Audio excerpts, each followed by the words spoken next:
بسم اللہ الرحمن الرحیم۔ السلام علیکم سامعین کرام، آج کا بیان روزے کے فوائد کے بارے میں ہے۔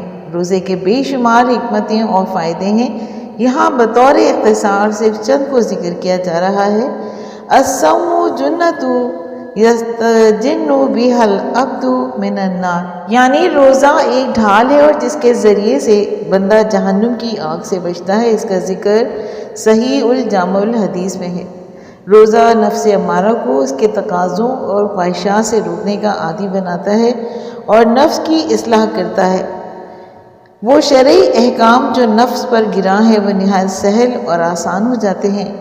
روزے سے انسان میں ترک معاصی اور تقوی و پرہیزگاری کی صلاحیت پیدا ہو جاتی ہے، اور اللہ تعالیٰ فرماتا ہے کہ یا ایھا الذین آمنوا کتب علیکم الصیام کما کتب علی الذین من قبلکم لعلکم تتقون، یعنی اے ایمان والو، تم پر روزے فرض کیے گئے ہیں جس طرح تم سے پہلے لوگوں پر فرض کیے گئے تھے تاکہ تم متقی اور پرہیزگار بن سکو۔ اس کا ذکر سورہ بقرہ میں موجود ہے۔ روزہ روح کی غذا ہے اور روزہ روح کو طاقتور بناتا ہے۔ نفسانی خواہش کو دبانے اور روح کی صفائی کے لیے روزے سے زیادہ دوسری کوئی چیز نہیں ہے۔ سامعین کرام، روزے سے انسان پر روحانیت کے دروازہ کھل جاتا ہے اور روزے سے عبادت میں بہت نشاط اور چستی حاصل ہوتی ہے۔ روزے سے قرب خداوندی حاصل ہوتا ہے، اور معتبر کتابوں میں ہے کہ حضرت صلی اللہ علیہ وآلہ وسلم نے بارگاہ خداوندی میں عرض کیا، یا اللہ رب العالمین، بندہ تجھ سے زیادہ قریب کب ہوتا ہے؟ فرمایا کہ جب بندہ بھوکا ہوتا ہے اور جب بندہ سجدے میں ہوتا ہے۔ روزہ دار صفات خداوندی کے جلوے سے منور ہوتا ہے، کیونکہ اللہ تعالیٰ کی ذات کھانے پینے اور خواہشات سے پاک ہے۔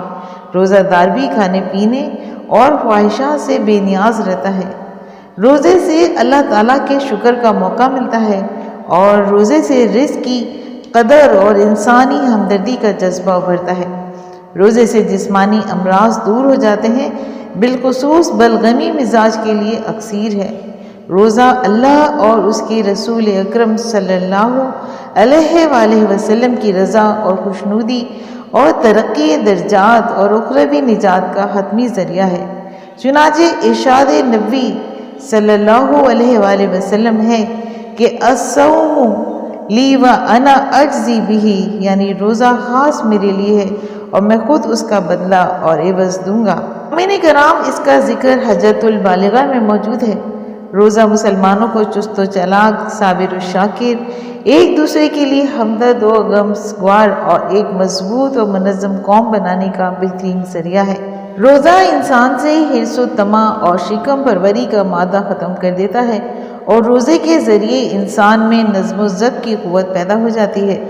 اصول طب کے روح سے روزہ جسمانی صحت حاصل کرنے کا بہترین ذریعہ ہے، اس لیے کہ 11 مہینے تک جو خراب اور فاسد رطوبتیں جسم میں جمع ہوئیں وہ ایک ماہ کے روزے سے سب خشک ہو جاتی ہیں، اور صحت و توانائی میں نمایاں ترقی ہوتی ہے۔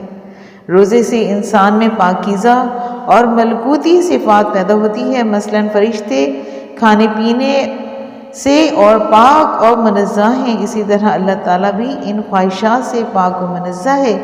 اس لیے روزہ رکھنے سے انسان تھوڑی دیر کے لیے اس ملکوتی صفت میں نظر آتا ہے، اور اس وقت تخلق بالاخلاق اللہ کا بھی ایک مظاہرہ ہوتا ہے۔ روزے سے اخلاقی اور روحانی قوتیں پیدا ہوتی ہیں اور دل و دماغ روشن ہو جاتے ہیں۔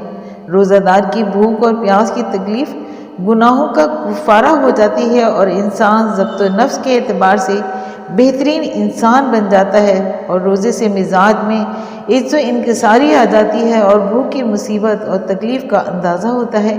اسی وجہ سے بنی نوع انسان کی مصیبت اور تکلیف کا اندازہ کر کے امداد کا جذبہ پیدا ہوتا ہے، اور روزہ دار ہر وقت اللہ کی عبادت میں شمار ہوتا ہے، کیونکہ جب روزہ دار کو بھوک پیاس لگتی ہے اور اس کا نفس کھانے پینے کا تقاضا کرتا ہے تو اس کا دل برابر شام تک یہی کہتا رہتا ہے کہ نہیں، ابھی اللہ کی اجازت نہیں ہے، اور اس کا دل ہمت و استقلال کے ساتھ اللہ کی طرف متوجہ رہتا ہے، اور دل کا اللہ کی طرف متوجہ ہونا ہی سب عبادتوں کی جان ہے۔